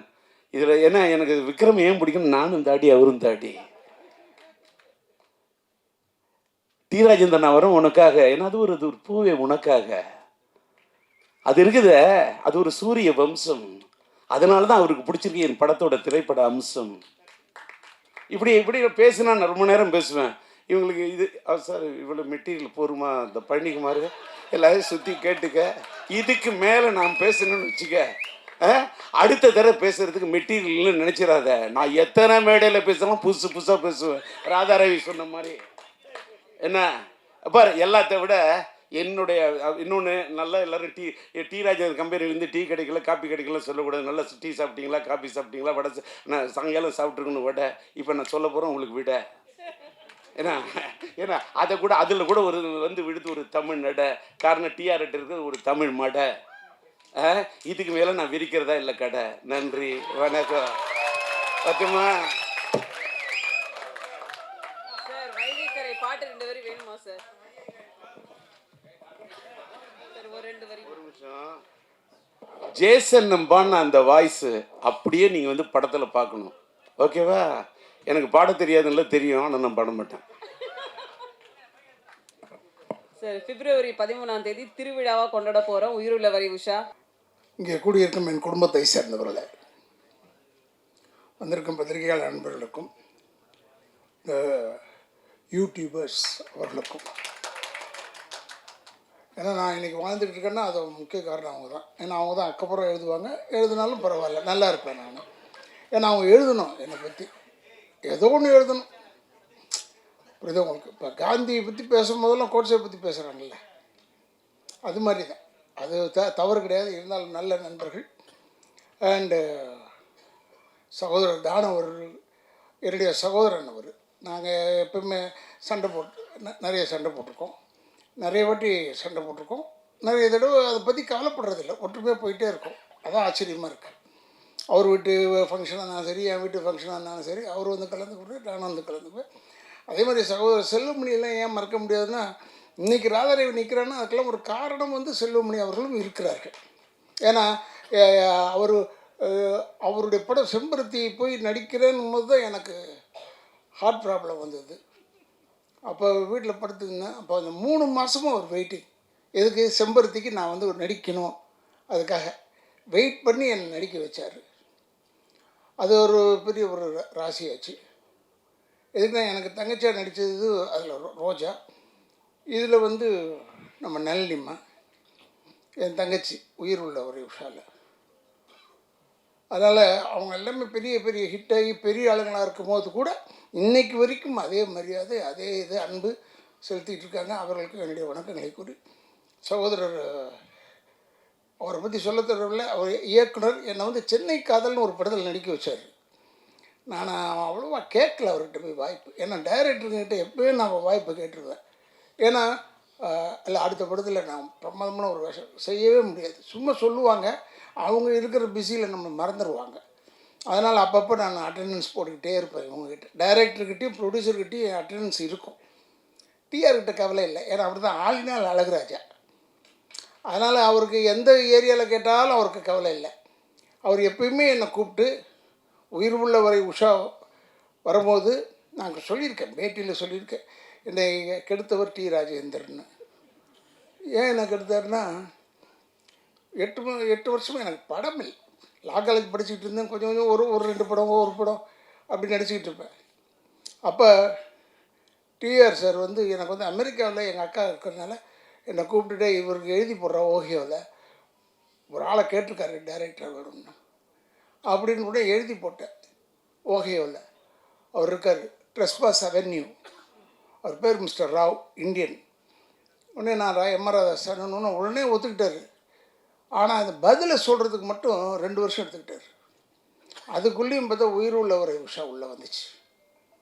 இவர் என்னை கூப்பிட்டு அறிமுகப்படுத்தினது பெரிய அளவில் போய் எல்லா படத்துலையும் நான் தான் வில்லன். கெடுக்கிறதுக்கு ரைட்டான ஆள் யாருன்னா ராதா ரவின்ற அளவுகளை கொண்டாண்டார். அதனால் என்னை வந்து ஊருக்கு போகாமல் தடுத்ததும் டிஆர் அவர்கள் தான். இல்லைன்னா நம்ம ஒழுங்காக போயிருப்பேன், அமெரிக்கா போயிருப்பேன்னு வச்சுக்கோங்க. ஆனால் அமெரிக்கா போயிருந்தால் இப்போ உங்களெல்லாம் சந்திக்க முடியுமா, உங்கள் பேர் எடுக்க முடியுமா? இந்த ஊரில் நான் பேர் எடுத்துருக்க முடியாது. இந்த பேரில் எடுத்ததுக்கு காரணம் வந்து டிஆர் அவர்கள் தான். இப்போ கூட நான் அந்த பார்த்துக்கிட்டே இருக்கும்போது தானு சார் சொன்னார், பேசும்போது இது வந்துடும். அப்புறமா டைரக்டர் சொன்னார், எனக்கு பேசும்போது அழ வந்துடும்னு. நான் உண்மையிலே பார்க்கும்போது எனக்கு அழ வந்துருச்சு. எப்படிப்பட்ட படம், எப்பேற்பட்ட படம் பா!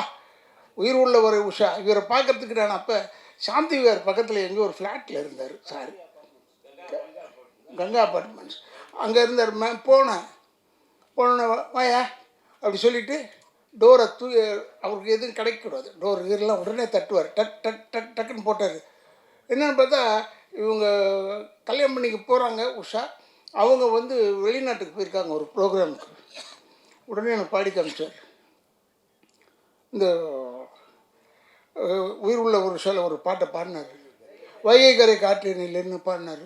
அப்படி யாரும் பார்த்தேன், என்னடா இந்த மனுஷன் நின்ன இடத்துல தட்டுறாரு, நின்ன இடத்துல பாடுறாரு, எப்படிடா இது இப்படி ஒரு மனுஷன்னா என்ன? அப்போ பார்த்தேன். இப்போவும் 40 வருஷமாக இதே மாதிரி தான் இருக்கார். அதுதான் அவர்கிட்ட இருக்கிற ஒரு பெரிய. நான் எப்போ தம்பியை கூட பார்த்து சொல்லுவேன், நான் ஒரு பிள்ளைய பார்த்து சொல்லுவேன், அவன் எனக்கு ஒரு மகன் மாதிரி அவர் நான் எப்பவுமே பார்த்து சொல்லுவேன், என்ன தான் சொல்லு, அந்த டிஆர் மாதிரி நீ வர முடியாது. அப்படிப்பட்ட ஒரு ஆளைப்பா. ஆனால் எல்லாமே அவர் பிறந்த பிள்ளைங்க பூரா எல்லாமே கலை அம்சம் கொண்டது. ஏன்னா இந்த பிளட் உச்சி முடியிலேருந்து கால் வரைக்கும் கலை தான் அவருக்கு லைஃப். போய் இப்படி நிற்க முடியாது. என்னென்னா இப்போ கொஞ்சம் நேரங்கள்லாம் பார்க்க ஆரம்பிச்சிட்டாரு. அது வேறு, அதை பற்றி நமக்கு ஒன்றும் கவலை இல்லாது. என்னென்னா இவரை நம்பி நான் வீட்டுக்கு போயிட்டேன். நான் எப்போயும் அடிக்கடி வீட்டுக்கு போவேன். அப்போ சிவாஜி அப்பா வீடு பக்கத்தில் இருந்தார். அங்கே போனோம்னா மேலே நின்றுட்டே இருந்துட்டு, மேலே தானே இருக்கார், நான் டிஆர் எப்படி இருக்கீங்க அப்படி செஞ்சுட்டார். அப்படி செய்கிறாரு, பேசக்கூட மாட்டுறாரு, ஹலோ சொல்ல மாட்டுறாரு. அந்த கோவம் எனக்கு.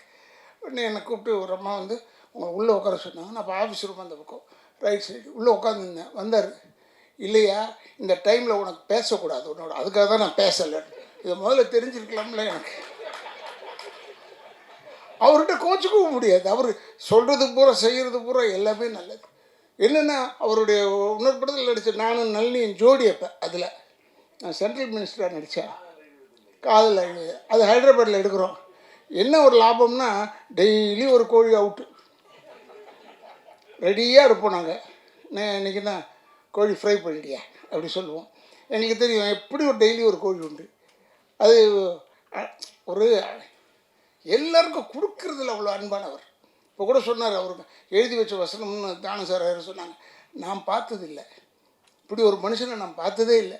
ஏன்னா டைலாக்ன்றது ஒரு புக்கு கிடையாது, கையில் ஒரு பேப்பர் மட்டும்தான் இருக்கும். இந்த screenplay of the picture, scene order படி இவர் பாட்டுக்கு சொல்லிக்கிட்டே இருப்பார் டைலாகை. நம்ம பாட்டுக்கு சொல்லிக்கிட்டே இருக்கணும்.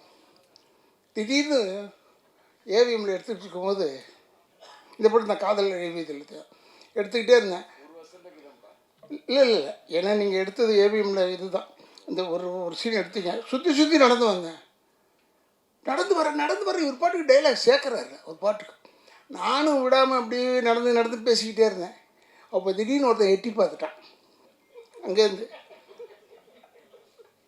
யார் அதை எட்டி பார்த்ததுன்னு நாங்கள் பேசிக்கிட்டு இருந்தது தான். இவர் உடனே யாரும் அவன் எங்கடா அப்படி வந்தார். உடனே அப்படி பார்த்துட்டு சரி அவன் இந்த வீட்டு வேலைக்காரன், கதையை வச்சுக்க, டே எவனாலையும் செய்ய முடியாது, அவன் நல்ல நேரம் பாரு, இந்த வீட்டு வேலைக்காரன் ஆகிட்டான்.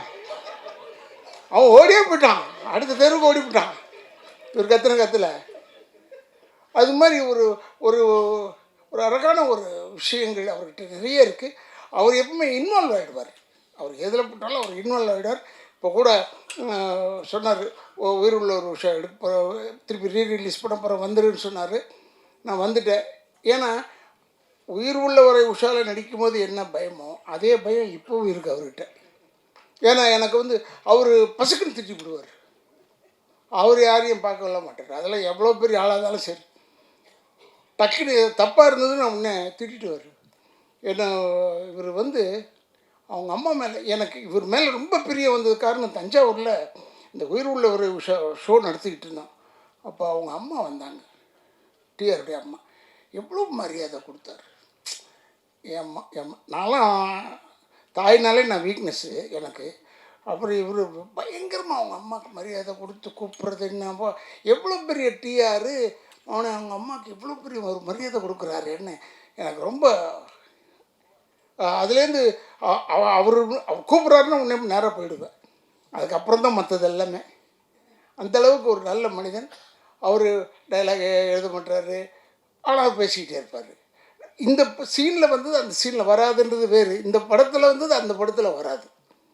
அந்த டேலண்ட் வந்து வேறு யாருக்குமே கிடையாது. நான் பார்த்த வரைக்கும், நான் பார்த்த நடிகர்கள் வரைக்கும் இல்லை. ஏறத்தாழ ஒரு 42 வருஷம் முடிச்சா இந்த படம் வந்து 40 கழிஞ்சது போ 83 போயிட்டு அடிச்சிருக்கோம் இப்படி. ஆனால் அப்பா 40 இயர்ஸ் 42 இயர்ஸுக்கு அப்புறமா இன்னும் அதே மாதிரி இருக்கிற மனுஷன் டச் அவுட் அப்படியே இருக்கணும். டிஆர் நல்லா இருக்கணும். எங்களெல்லாம் வளர்த்து விட்டு அழகு பார்த்துட்டார். எல்லாரையும் வளர்த்து விட்டு அழகு பார்த்தார். உயிர் உள்ள ஒரு உஷா முடிகிறதுக்குள்ளே சௌகரியம் நம்ம வீட்டில் ஷூட்டிங்கு அங்கே முடிகிறதுக்குள்ளே இந்த பஞ்சாயத்து பண்ணி என்னால் டயர்டாயிட்டேன். தனியாக சிரிக்கிறா பாருங்க நல்லே, டெய்லி பஞ்சாயத்து. இவர் அப்போ இன்னும் இளமை வேறு இருக்க, 40 வருஷத்துக்கு 42 வருஷம் பின்னாடினா எவ்வளோ பெரிய இளமை. செய்வார். இன்னும் இது வந்து நான் முடியாது, ஏன்னா இதுவும் கோகாரு. அப்புறம் நம்ம கெஞ்சி இல்லைம்மா அது வந்து அது அப்படி தான் சொல்லிகிட்டே இருப்பேன். அப்படி கெஞ்சி டெய்லி பஞ்சாயத்து. அப்படி இருந்து படம் முடித்து படம் ரிலீஸ் ஆகி ஓடுது, அசந்துட்டோம். என்னை அதே கல்பனா ஹவுஸில் என்னை இவர் சார் வந்து அந்த பைக்கில் சுற்றி வருவேன். அப்போ இவர் செயின் ஜெயபாலா நடிக்கிறார். அந்த வீட்டில் அவர் அவுட் சின்ன கேட் இருக்குது, அதில் தான் இவர் இருப்பார். கதவு திறப்பார். உசிலமணின்னு வந்தார். அப்போ அவர் வந்து யார் அது அப்படி கதவை தட்டினார். இவர் டடாக்கு திறந்தார் பாருங்க, ஜகான் சொன்னார். ஒன்றா இருந்தாலும் உண்மையிலே சொல்கிறேன், இவர் உசிலமணி ஓடுறாரு. ஏங்கன்னா இல்லை அவர் ஜகான் சொன்னார். அவர் ஜகான் சொன்னது என்னென்னா அவருடைய ஒரு எக்ஸ்பிரஷன் ஆஃப் ஸ்பீச். அது ஜகான் சொல்கிறது. நீ எதுக்கு இல்லை ஜகான்னா ஹிந்தியில் ஓடுன்னு அர்த்தம், அதான் பின்னாடி போயிட்டு தம்பின்னு சொல்கிறாரு. அதெல்லாம் சிரிக்க அது இல்லைங்க. நைட்டில் இத்தனைக்கும் நைட்டில் இது நடக்குது. அது மாதிரி ஒரு அற்புதமான நிகழ்ச்சிகள் நிறைய இருந்தது. அவர் வேணும்னே அதை செய்கிறதில்ல. அவர் அப்படி தான், அது உள்ளே இன்வால்வ் ஆகிட்டார்னா அவருக்கு சுற்றி இருக்கிறது என்னன்னே தெரியாது. அந்தளவுக்கு ஒரு அற்புதமான மனிதன், நல்ல மனிதன், நல்ல இதயம் கொண்டவர். அவர் இப்போ எங்களை வந்து என்னை வந்து சொல்லியிருக்காரு, அடுத்த படத்தில் ஏதோ நடிகன்னு ஒரு படத்தில் சொல்லியிருக்காரு.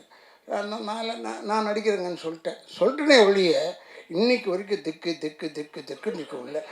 அது இவரோட போய் நடிக்கணும்னா என்ன கண்டிஷனில் போகணும், என்ன மாதிரி போகணும். ஏன்னா இப்போ நமக்கு ஏஜ் ஆகிடுச்சு, எனக்கு 72 ஆகிடுச்சே.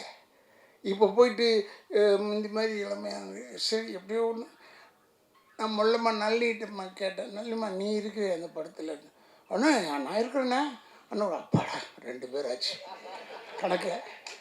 அப்போ இது திட்டு வாங்கிறதுக்கு 2 பேர் இருக்கும், போதும்ப்பா அது போதும் என்று சொல்லி இப்படி ஒரு மனிதனை நப்பா எத்தனை டைரக்டர்ஸ் எல்லா டைரக்டர்ஸ் செல்வமணியோடலாம் மாஞ்சி ஒர்க் பண்ணியிருக்கேன், நிறைய படம் பண்ணியிருக்கேன். இருந்தால் கூட அந்த செல்வமணிலாம் அந்த சாஃப்ட் இதாக பேசுவார். இவர் அப்படி இல்லை, இவர் ஸ்டார்ட் கேமரான்றதுக்கு முன்னாடியே ஆரம்பிச்சிருவார். நம்ம எங்கே போய் ஸ்டார்ட் பண்ணுறது எங்கே எண்டு பண்ணுறதுனே தெரியாது நமக்கு. அந்தளவுக்கு கொண்டாந்து விட்டுருவார். என் வண்டியை தான் நிற்க வச்சாங்க அந்த ஷாட்டில், உங்களுக்கு ஞாபகம் இருக்குன்னு நினைக்கிறேன். பைக் மேலே பறந்து இப்படி வருவார். அந்த ஷாட் போடல இப்போ ட்ரெய்லரில், படத்தில் இருக்கு. நாங்கள் நிற்போம், என் ஃப்ரெண்டு வீட்டில் தான் எடுத்தோம், சீதாராம் வீட்டில். இப்படி பைக் எடுத்துகிட்டு பறந்து டூப்பு தான் வந்து என் வண்டி இடிச்சிட்டான் பின்னாடி வெளில. இடித்து அந்த ஃப்ரேம் ஆஃப் த அம்பாசிடர் கொஞ்சம் மாறி போச்சு. உடனே நான் இவர்கிட்ட போய் சொன்னேன், டிஆர் இப்படி பாருங்க இப்படி பண்ணிட்டேன்னு. அப்படியா, நான் பார்த்துக்கிறேன் போனால் அதை கரெக்ட் பண்ணி திருப்பி அந்த பாடியை கொண்டாந்து அதை ஸ்டடி பண்ணுறதுக்கு பல லட்சம் ரூபாய் செலவு. அப்போ அவ்வளோதையும் செஞ்சு கொடுத்தாரு. அப்படி ஒரு நல்ல மனிதன், நல்ல இதயம் கொண்டவர் அவர். இவர் செய்வாரோ மாட்டாரோன்னு பயந்து போய் கேட்டது ஒன்று உண்மை. இப்போ சொல்லிடுறேன், போ உனக்கு ஒரு வேலை இல்லையா போ அப்படி சொல்லிட்டாருன்னா என்ன செய்கிறது? இவர்கிட்ட பேசவும் முடியாது. நம்ம இப்போ உஷால் நினச்சிக்கிட்டு இருக்கேன். அது மாதிரி ஒரு நல்ல ஒரு மனிதன், நல்ல இதயம் கொண்டவர். இப்போ நான் படம் பார்க்கும்போது அப்படியே நல்லிம்மாவை பார்த்துட்டு இருந்தேன். என்ன அழகு, அதே அழகு இப்போவும் இருக்குது, வேறு விதமாக இருக்குது. அப்போ பார்க்குறதுக்கு அவ்வளோ அழகு. அந்த படுபாய் இப்போ இந்த கங்கா இதெல்லாம் அனுபவிக்க முடியாமல் போயிட்டானேன்றது தான் வருத்தம். ரொம்ப ஒரு கங்காலாம் நான் வந்து சாமி ஞானச்சேரி சாமிகளை போய் பார்க்கறதுக்கு போகும்போது கங்காலாம் க்யூவில் சரி பண்ணிக்கிட்டு இருப்பான். அந்த அவருடைய ஆசீர்வாதம் தான் இவர் படத்தில் நடித்தார், அவர் ஹீரோவாக. ஆனால் கங்கா அப்புறமா வந்து அவன் இல்லையேன்னு போது, இன்றைக்கி நான் வரும்போது இதான் மனசில் வச்சுருந்தேன், கங்கா இல்லைன்னு போது வருத்தமாக இருக்குது. அவன் இருந்ததை இன்னும் சந்தோஷப்பட்டிருப்பாங்க என்று சொல்லி பல பேரை திருப்திப்படுத்தக்கூடிய அளவிலே இருக்கக்கூடிய நம்மளுடைய சகோதரர் டிஆர் அவர்கள், அவருடைய ஆசீர்வாதம், அவருடைய நல்ல எண்ணம் தான் அவர் பிள்ளையெல்லாம் பெருசாக தூக்கிட்டு வருது, மேலே கொண்டாந்து வச்சுருக்கு. சில பேர் என்னை கேட்டாங்க, ஃபங்க்ஷனில் கூட கேட்டாங்க, இந்த ஃபங்க்ஷனில் இன்னொரு ஃபங்க்ஷன் வெளிநாடு ஃபங்க்ஷன் ஒன்று பேசிக்கிட்டு இருக்கும்போது, சார் இவர் வருவாரா யாருன்னு, எஸ்டிஆரா அவரை கூப்பிட்டு என்ன செய்ய போகிறாரு? இல்லை அவர் வந்தார்னா செம்ம கலெக்ஷன் ஆகும் சார். அதுக்காகவா? என்னால் அந்த வேலைலாம் கிடையாது, எனக்கு அந்த வேலைலாம் கிடையாது. ஏன்னா நான் நேராக போய் டிஆர்கிட்ட தான் பேச தெரியும். டிஆர் வந்து அவர் ரூமில் உட்கார்ந்துருக்கிறதே ஒரு கலை அம்சம் கொண்டது ஒரு விஷயம். நான் பெருமைக்காக சொல்ல, கலை அம்சம் எல்லா ஏரியாலையும் கலை அம்சத்தோடு தான் இருப்பார் அவர் வெற்றித்தனமாக பேசி நான் பார்த்ததில்லை, கேட்டதில்லை. வெற்றித்தனமாக நான் வெற்றித்தனமாக நிறைய பேசுவேன். இப்போ பேசிகிட்டு இருக்கேன், இதில் பாதி வெட்டி பாதி நல்ல விஷயம் இல்லை, அது மாதிரி தான். நான் வந்து எப்பவுமே பேசிக்கிட்டே இருப்பேன், அப்படியே அரட்டடிப்பேன் எல்லாம் பண்ணுவேன். அவர் மட்டும் அப்படி இல்லை, எதை தொட்டாலும் சினிமா தான், எந்த பக்கத்தை தொட்டாலும் சினிமா தான். சினிமாவை தவிர வேறு எதுவுமே தெரியாது டிஆர் அவர்களுக்கு, வேறு எதுவுமே தெரியாது, கண்ணிலையும் படாது அவருக்கு. அந்த மாதிரி ஒரு நல்ல ஒரு இதயம் கொண்டவர். இந்த படத்தை ஏதோ 13ஆம் தேதி ரிலீஸ் பண்ணுறாருன்னு சொன்னாங்க. அப்போ சொன்னாங்க காதலர் தினம் அந்த தினம், அதெல்லாம் அவர் பார்த்துருப்பாரியா, அவர் பார்க்காதே கிடையாதுங்க. ஏன்னா உயிர் உள்ளவரை உஷா மாதிரி ஒரு காதல் படம் இது வரைக்கும் வந்து தான் கேட்டு வரல. அது ஒரு ஆச்சரியம் அவர்கிட்ட தான். அதிலெல்லாம் நாம் நடிச்சிருக்கோம்னா எங்களுக்கு பெருமை. இப்போ என்னை கூப்பிட்டதுக்கு நான் ரொம்ப பெருமைப்படுகிறேன் என்று சொல்லி என்னுடைய குடும்பத்தின் சார்பாகவும் திராவிட இயக்கத்தின் சார்பாகவும் என்னுடைய வாழ்த்துக்களை கூறி எல்லா இளைஞர்களுக்கும் ஒன்றே ஒன்று சொல்லிக் கொள்கிறேன், தாய் தந்தையரை முதியோர் இல்லத்தில் சேர்த்து விடாதீர்கள், கடைசி வரைக்கும் வச்சு காப்பாற்றுங்க என்று சொல்லி விடைபெறுகிறேன். நன்றி நன்றி நன்றி. மேடையில் அமர்ந்திருக்கும் ஜாம்பவான்களுக்கும் இந்த மாதிரி ஒரு விழாவை உண்மையிலே நான் எதிர்பார்க்கவே இல்லை. வந்திருக்க அத்தனை நல்லுள்ளங்களுக்கும் முதல்ல என்னோடய வணக்கம். உயிர் உள்ளவரை உஷா உண்மையிலே மறக்க முடியாத நிறைய நல்ல அனுபவங்கள்லாம் இருக்குங்க. எங்கள் அம்மா வந்து நான் மண்ணாக இருந்த என்ன ஒரு சிற்பமாக்குனார். அந்த சிற்பத்துக்கு உயிர் கொடுத்த என் ஆசான், என் தகப்பன் சாமி, என் குரு. அதாவது எவ்வளோ சொன்னாலும் என் சாமிக்கு வந்து பத்தாது. ஏன்னா எங்கள் டிஆர் சார் வந்து எப்படின்னா என்னை செதுக்கினது மட்டும் இல்லை, நான் வந்து ரவி அண்ணன் சொன்ன மாதிரி நடுவில் நிறைய கோச்சிக்கிட்டு இல்லை நான் நடிக்க மாட்டேன்னு போனால் அடுத்த நாள் எங்கள் வீட்டில் வந்து இல்லை இவ திருப்பி நடிக்க வரணும்னு சொல்லிட்டு நான் தான் வேணும் அப்படின்னு சொல்லி திருப்பி வந்து ஆக்ட் பண்ண வைப்பார் என்ன. அதுக்கப்புறம் திருப்பி அங்கே இருக்கிற ஒரு சில ஆர்டிஸ்ட் என்ன பண்ணுவாங்க, அவங்களோட சிஸ்டர்ஸ்லாம் கொண்டு வந்து நடிக்க வச்சாங்கல்ல சார், எல்லோரும் நடிக்க வச்சாங்க. ஆனால் அப்போவும் எங்கள் சார் எனக்கு ஹீரோயின்னா நளினி மட்டும்தான். நளினி பண்ணாதான் இந்த நான் படம் பண்ணுவேன்னு சொல்லிட்டு யாருமே செய்யாத ஒரு பெரிய விஷயம். இன்னைக்கு உங்கள் எல்லாரோடையும் இருக்கிறேன், பேசுகிறேன். எல்லாத்துக்கும் ஒரே காரணம் என் சாமி டிஆர் சார் மட்டும்தான். அப்போ சின்ன வயசு, புரியாத வயசு, எதுக்கு யாரோ என்னை சத்தம் போடுறாங்கன்னு சொல்லிட்டு அடிக்கடி நான் கோச்சிப்பேன். அப்போ ரவி அண்ணன் தான் வந்து ஒரு குழந்த மாதிரி, இல்லை கண்ணம்மா சினிமானா இப்படி தான் இருக்கும், ஒன்று நல்லதுக்கு தான் சொல்கிறாரு பார், நீ எவ்வளோ புத்திசாலி சொல்லி என்ன மெருகேற்றி டேரக்டர்கிட்ட நிப்பாட்டுவார். எங்கள் டைரக்டருக்கு எதுக்கு என்ன பிடிக்கும்னா, நான் வேறு எந்த டிஸ்டர்பன்ஸ் இல்லை, எங்கள் டைரக்டர் என்ன சொன்னாலும், மேலேருந்து கீழே விழ சொன்னாலும் ஏன் என்னன்னு கேட்க மாட்டேன், விழுவேன். அவர் எவ்வளோ டைலாக் சொன்னாலும் அவர் வாயை பார்த்துட்டே இருந்து அதே மாதிரி பேசுவேன். அதே மாதிரி 24 மணி நேரம் அவர் நடிக்க சொன்னாலும் அவருக்கு பேக்கப் சொல்கிறதே பிடிக்காது. சூரியன் வந்தாலும் வரலன்னாலும் நடிச்சுக்கிட்டே இருக்க சொன்னாலும் நடிச்சுக்கிட்டே இருப்பேன். அதனால் அவருக்கு நளினியை தவிர வேறு எந்த ஆர்டிஸ்ட்டுமே பிடிக்காது நான் மனசார சொல்லுவேன். ஏன்னா அவருடைய அடுத்த படம் தங்கைக்கு ஒரு கீதத்துலேயே இருக்கட்டும், உறவே காத்துக்கிளியும் நான் தான் நடித்தேன். அதுக்கப்புறம் டேட்ஸ் காரணமாக என்னால் நடிக்க முடியாமல் போச்சு. எவ்வளோ நல்ல விஷயங்கள் எனக்கு கற்றுக் கொடுத்துருக்காரு எங்கள் டைரக்டர். எனக்கு ஒரு சமயம் நான் அவர் விட்டு வந்ததுக்கப்புறம் என்னை திருப்பி முதல்ல காதல் அழிவதில்லை எங்கள் டைரக்டர் கூப்பிட்டு என்னை பார்த்த உடனே ஒரு தகப்பன் எப்படி கண்ணீர் விடுவாரோ அந்த மாதிரி விட்டு, நான் இருக்கேம்மா உனக்கு எத்தனை படம் வேணால் நீ நடிக்கலாம் அப்படின்னு சொல்லி என்னை திருப்பியும் நடிக்க வச்ச ஒரு ஆசான் அவர். ஸோ இவருக்கு நான் என்ன சொல்கிறது என்ன பேசுறதுன்னு எனக்கு தெரியல. அந்த மாதிரி ஒரு தெய்வம் எனக்கு இந்த மேடையை கொடுத்துருக்கு. இப்படி ஒரு விழாவுக்கு என்னை கூப்பிட்டதுக்கு ரொம்ப ரொம்ப சந்தோஷம். அதே மாதிரி தானு சார் படத்துலேயும் நான் தான் ஃபஸ்ட்டு ஹீரோயின். பட் அவங்கள பற்றிலாம் எனக்கு பெருசாக தெரியாது. ஆனால் அதுக்கப்புறம் அவ்வளோ பெரிய டிஸ்ட்ரிபியூட்டர் அப்படிலாம் சொன்னாங்க. என்னுடைய கல்யாணத்துக்கு நிறைய உதவினார் தானு சார். அவருக்கும் என்னுடைய பெரிய நமஸ்காரங்கள். செல்வமணி சார், விக்ரமன் சார், ரொம்ப சந்தோஷம். எவ்வளோ பெரிய ஜாம்பவான்கள் இவங்கெல்லாம். இவங்க இருக்கிற மேடையில் என்னை பேச வச்சதுக்கும் என்னை அழைச்சதுக்கும் ரொம்ப ரொம்ப சந்தோஷம். ஏன்னா ஒரு சாங் நான் வந்து வைகை கரை காற்றை சாங் பண்ணும்போதெல்லாம் பார்த்தீங்கன்னா எங்கள் சார் வந்து மியூசிக் வந்து ரெக்கார்டிங்கே பண்ணலை. அவர் வாயில் சொல்ல நீங்களை ஆக்ட் பண்ண சொல்லுவார், அவ்வளோதான். ஆனால் நான் அதுக்கப்புறம் வேறு படம் போய் ராம்நாதன் சார் படம் அடுத்த படம் பண்ணும்போது ராம்நாதன் சார் அப்படியே எங்கள் சாருக்கு ஆப்போசிட், பேசவே மாட்டார். அவர் பேசவே மாட்டேன்னு அவர் வாயை பார்த்துக்கிட்டே இருப்பேன். அப்போ ரவி அண்ணகிட்ட சொல்லுவேன், என்ன ரவி என்ன இவர் ஒன்றுமே பேச மாட்டேங்கிற, நம்ம டைரக்டர் எவ்வளோ பேசுவார், எவ்வளோ மியூசிக் போடுவார், நமக்கு வந்து எவ்வளோ எக்ஸ்ப்ரெஷன்ஸ் வரும் அப்படின்வேன். ஸோ அப்படியே ஒரு ஆப்போசிட் தான் ராம்நாதன் சார்.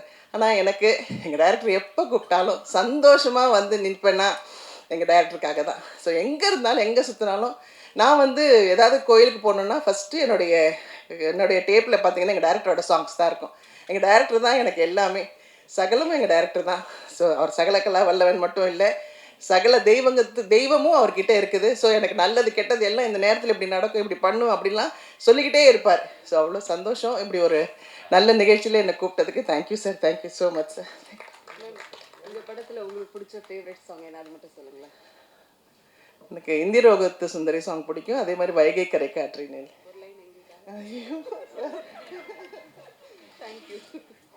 இன்ப நாள் இது, இனிய நாள் இது.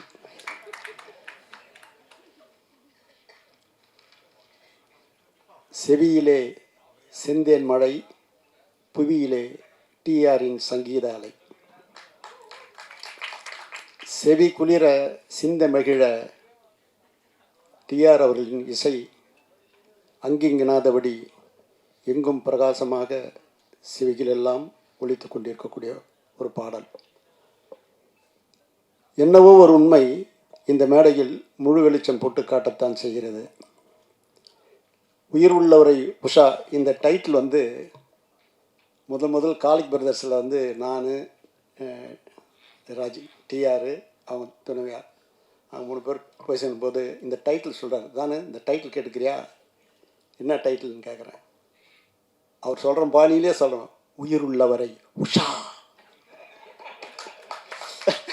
அப்படி தான் சொன்னார்.